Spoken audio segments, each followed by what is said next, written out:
black holes as these giant vacuum tubes in space that suck everything in, and they're so good at it that nothing, not even light, can escape them. However, this is only half the truth because they actually emit particles.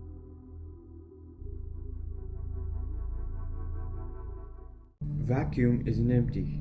According to Heisenberg's uncertainty principle, the energy at any point in space can be zero, as that would violate the principle.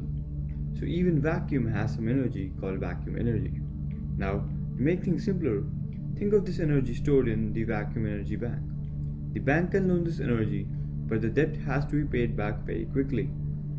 Einstein's E equals mc square shows that mass and energy are equivalent, which means they can be converted into each other. Now, back to the bank. The bank loans this energy to create particle and antiparticle pairs which annihilate to pay back the debt. Let's see this happening near a black hole. A black hole's boundary is the event horizon, the point after which nothing can escape a black hole.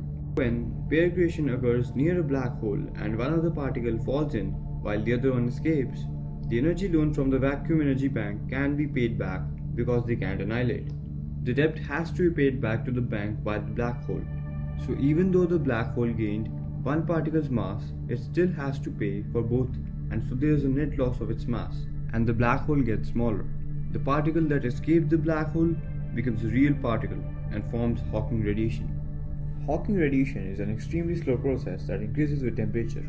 Smaller black holes are much hotter than larger ones, and so they evaporate much more quickly and vigorously until they disappear into nothingness. Hawking radiation seems to do things that should be impossible, like deleting all the information of what goes inside a black hole. Let me explain. Suppose I fill a black hole with tennis balls and the other one with toy cars. The Hawking radiation from both of these will be the same. How can that be? Exactly.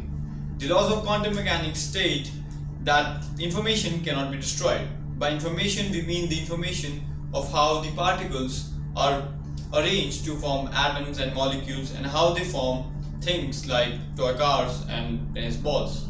This is the black hole information paradox. Some people believe that a solution could be that when the object falls inside the black hole, the information could be imprinted on the surface of the event horizon. So, when the particles comprising Hawking radiation leave the black hole, they would take the information away bit by bit. There are many proposed solutions to this paradox, but we don't know which one is correct. Whichever one it is, it could change our current understanding of physics, just like Hawking radiation did.